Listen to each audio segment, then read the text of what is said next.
So I originally gave a title having to do with plasticity at electrical synapses. And my original idea was to talk about both short-term plasticity and also longer-term changes that occur in electrical synapses. But I decided that since Klaus was involved in most of the, at least the biochemical studies of the rapid changes, you've probably all heard that story. So I figured I'd concentrate on this, which is actually something new that I've never presented in a seminar before. And this deals with work that we've been doing looking at the trigeminal ganglion in mice and looking at a pain model that replicates some features of chronic orofacial pain. So this work was actually begun in visits that Menachem Hanani, pictured on the left, has been visiting our lab in New York for the last several summers. And it's also included Sylvia Swadakani, who's been in the group for a long time. Some of you may know her. Rodolfo Iglesias, who's done the electrophysiology mostly with me, and Julie, Maria, and Regina, who've been doing the behavioral studies that I'll talk about. In addition, Eliana was involved in the characterization of the pannexin that comes at the end of the talk. I have a long history, actually, of being interested in cutaneous receptors. And Klaus, I decided to put this one in sort of for you, because I've heard that you've gone back to your roots now, looking at ceramide. And this is my Ph.D. thesis dealt with cutaneous receptors, actually, looking at temperature receptors.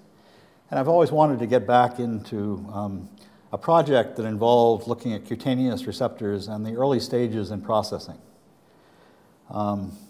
Actually, I put this in this figure, this illustration to encourage graduate students to cite old literature. We use this in one of our review papers. And I guess there are several reasons to study chronic pain. The first is it's a severe problem for which mechanisms are very poorly understood and for which there really is no good therapy. In part because the mechanisms are unknown, but also from my standpoint, it's very interesting that there have been a number of reports indicating that gap junctions may be involved in various pain models. And this is a list of of papers that have linked changes in gap junctions or gap junction-mediated communication, generally between astrocytes or between microglia, with chronic or acute pain states in either dorsal root or trigeminal ganglion. A number of these have involved Menachem Hanani, who's visited our lab. In addition, we have an old history of looking at the effects of anesthetics on gap junction channels. And we're actually the first to show blockade of gap junctions by various anesthetics, including something I want to emphasize now, volatile anesthetics. Both halothane and isoflurane block very effectively gap junctions between cells, and especially those between neurons and glia. And this is important nowadays because of the use of two-photon techniques to look at living brain, often in anesthetized animals. Understand that under those conditions, the glia are no longer coupled to each other. Okay, so now we get onto the model. This is what we've used to try to replicate a chin chronic pain model in a mouse. We inject Freud's adjuvant in a very small volume in the mouse's sort of sub-chin area. You can imagine a mouse with a chin. And this causes an acute inflammation in that area, as indicated here, but you see that it resolves perhaps a little more quickly in the BALB-C mice than the C57s, but over a period of a few weeks, the inflammation disappears. However, despite this disappearance of the local inflammation in the chin, there is a prolonged hypersensitivity, as indicated by sensitivity to von Frey hairs. Because of the position of this lesion, it's very easy for us to stimulate with von Frey hairs and determine pain thresholds, hypersensitivity thresholds. So ordinarily, there is a reasonably high threshold for stimulation, but in this model, extending out to 7 weeks at least 4 weeks beyond where local inflammation has returned to normal, there's a persistent pain state. Okay, so up to now, what have I said? We have a model of chronic inflammation that involves a transient inflammation that is long outlasted by a hypersensitivity as indicated by the von Frey filament test. This hypersensitivity is largely prevented or largely restored to normal sensitivity in the presence of carbonoxolone, a single injection giving 1 hour before treatment, before testing. Now, in the old days, one would interpret this as a gap junction channel blockade. So we were intrigued by this and decided to study it in more detail using a couple of different methods. So the first, and because Menachem is very excited by satellite glial cells, we've emphasized changes that occur between the satellite glial cell and the neuron, largely under conditions of dissociated cell culture from the trigeminal ganglion, but focusing on the area that is innervated by this, that corresponds to the area of innervation of the injury. The satellite glial cells, the arrangement of neurons and glia in the ganglia is really a very intimate one, with each neuron being ensheathed by a number of these satellite glial cells on the order of about 8 that are coupled to one another and completely isolate one neuron from its neighbors. So the first thing that we did was to look at the calcium waves elicited by either electrical or mechanical stimulation of either the neuron or the glial cell.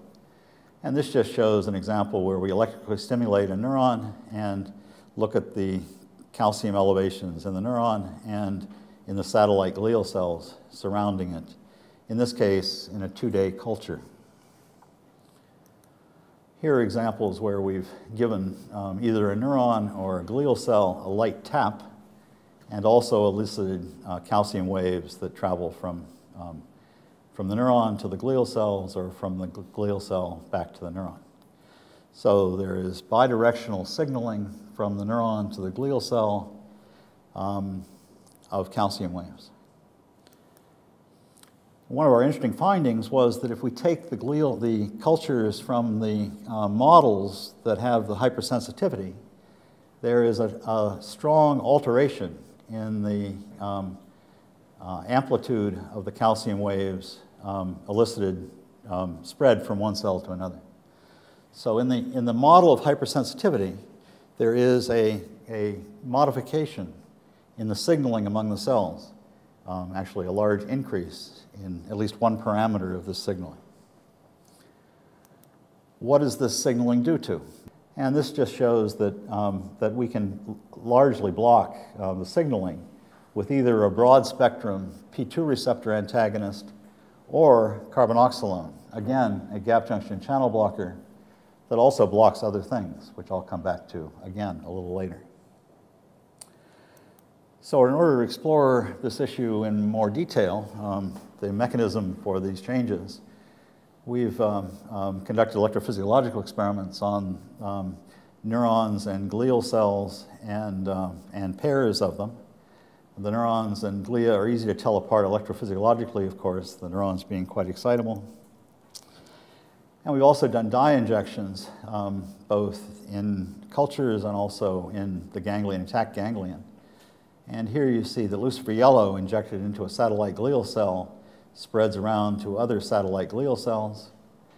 When it's injected into a neuron, from one of the disease models, it spreads to other neurons as well as some other cells. Notice this little cell here. We'll come back to that in a few minutes. This coupling in culture disappears rather rapidly over a period of a couple of days as the cells kind of drift apart,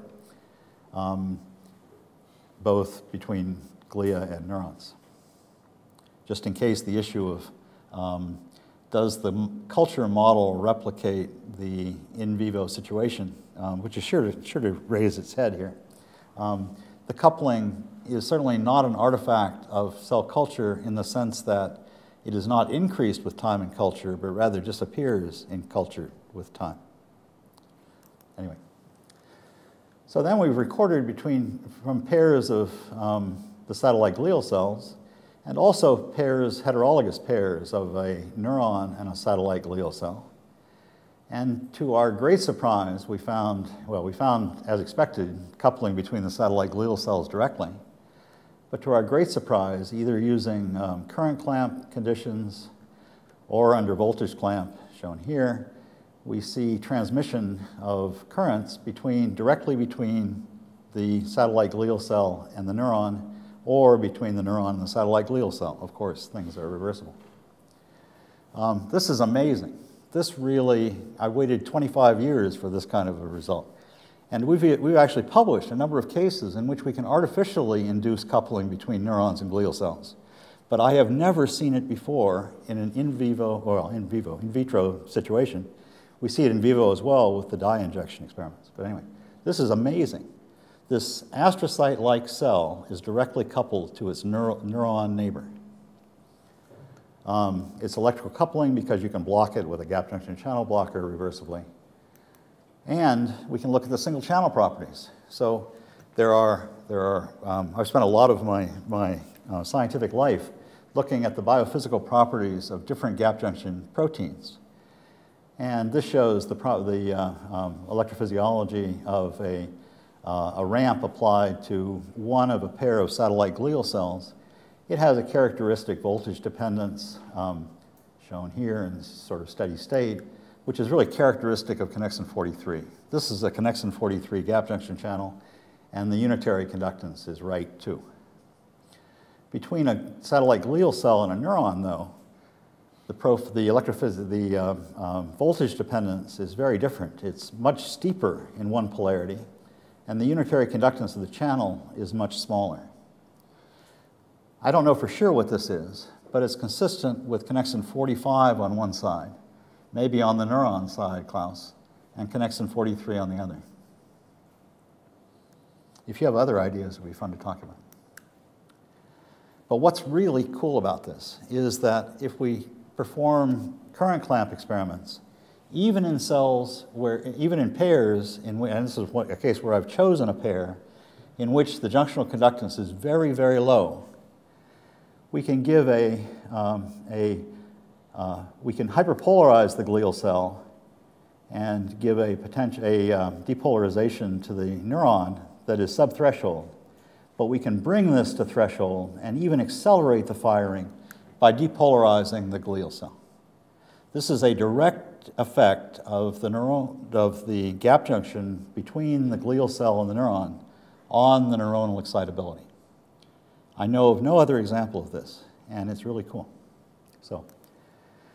But then we went on to study, when we were doing these experiments, we also found that if we did multiple stimulations of either the glial cell or the neuron, we found a long latency response in the other cell. This is not due to a gap junction, obviously, because it doesn't occur at the same time as the electrical stimulation, and it must be due to something else. This is blocked by our friend carbonoxylone, which we used to think of as an exclusive gap junction channel blocker. And now I need to sort of step aside and talk about other experiments we've done in a more simplified system. And I need to talk a little bit about, just mention, two candidate hemichannel molecules, since this has already been brought up. One is Connexin 43, this gap junction protein that forms the channels between the satellite glial cells and other glial cells, and pannexin-1, which has no sequence homology with Connexin 43, has domain homologies, however, and is now known to probably never form gap junction channels, which we can talk about later. But it does form non-junctional channels in the membrane. And here we've transfected neuro-2A cells with pannexin-1 as homologous experiments to ones we've done transfecting N2A cells with gap junction proteins. in order to characterize their properties. Neuro 2A cells are essentially totally deficient in gap junction protein expression, but they have a very low level of endogenous pannexin-1 expression. So if we compare that low level pannexin expression with expression of the exogenous pannexin-1, we can ask whether or not they're similar, and they are. They're activated by voltages around 0 millivolts. They reverse at around 0 millivolts. And the unitary conductance of the channels that they form seem to be very similar, on the order of 400 or even more picosiemens. This is a big channel. Several other characteristics that we worked out in N2A cells are that we can evoke, giving a ramp to one cell, we can evoke a long latency response in a second cell that looks sort of like what I showed you before in the satellite glial cell neurons. If we use a triple stimuli paradigm, we also evoke a response somewhat more frequently. So being lazy, we tend to do the triple stimulation more often than the single. The response drops off as a function of distance separating the two cells, indicating that it, again, is due to the release of something that is received by the second cell. It's not blocked by either tetanus toxin or extracellular calcium decrease, indicating that it's unlikely to be vesicular. It's blocked by carbonoxylone, which is important to show. It also is blocked by mefloquine. And let me just say, since that came up earlier today, the mefloquine sensitivity appears to be a characteristic of pannexin-1 that is not shared at the same concentration by connexins. As an aside to an aside, the story there was that Srini, a postdoc in my lab a number of years ago, showed that mefloquine blocks connexin 36 gap junction channels at a concentration below about micromolar. And Srini was really excited about this and decided that here we had a beautiful anti-epileptic compound that blocked nothing else at that concentration.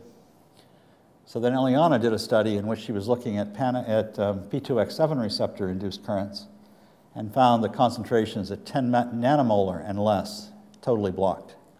So Srini didn't talk to her for 2 months afterwards because he'd lost his magic compound. But anyway, that's just an aside. Again, in N2A cells, we can block this late release with carbonoxylone. You can see that it also blocks the activation, the normal activation of the pannexin channels. Covers on washout, of course. We can intensify the response with an inhibitor of ATPase activity, and we can decrease the activity in the presence of exogenous ATPase. Again, indicating that whatever the compound is that's released to act on the second cell, it is likely to be ATP and not a degradation product, not ADP or adenosine. This just shows that we can block, in N2A cells, we can largely block this response with a rather specific inhibitor of P2X7 receptors, or again, a non-specific P2 receptor antagonist. And this just illustrates again that a P2X7 receptor is likely largely responsible for this activity, because we can elicit activity that's very similar with the BZ-ATP, a P2X7 receptor agonist. Okay, now let's go back to the neuron SGC coupling and use what we learned from the N2A studies to analyze this in a little more detail. So first of all, we see in the glial cell an activation of the pannexin current by voltage. We see the same thing in the neuron after we get those nasty inward currents out of the way. We see a late response both in neuron in response to the glial cell, and in glial cell in response to the neuron. And we can largely block this with a broad spectrum P2 receptor antagonist. In the presence of apyrase, we can also largely block this response, either from neuron to glia, illustrated here, or from glia to neuron. Again, indicating that it is likely due, at least largely, to release of ATP. This just quantifies it. Okay, so to summarize what I've talked about today, there is bidirectional communication between the satellite glial cell and the neuron. The communication, as evaluated by calcium waves, is enhanced following this hypersensitivity model in which excitability is increased, which I didn't demonstrate. There is a direct communication not only between the satellite glial cells, but also between the glial cells and neurons, which can affect neuronal excitability. And there is bidirectional signaling through the release of ATP, likely involving pannexin-1 channels. So that, in summary, there is both bidirectional Connexin and pannexin-mediated intracellular communication in the system. And our model of what's going on is that following this, in this chronic orofacial pain model, in the neurons that innervate the area, there is both increased communication with the satellite glial cells, an alteration in P2 receptors to a more sensitive subtype, but also to increased expression of P2X7. And there also is increased coupling between satellite glial cells innervating separate neurons, so that a larger number of cells is recruited into the response. And again, coming back to the people with whom I did this work, Menachem was really responsible for sucking me into this field. Sylvia was involved in the calcium waves. Rodolfo with me did the electrophysiology, and Julie, Maria, and Regina did the behavioral studies on these mice.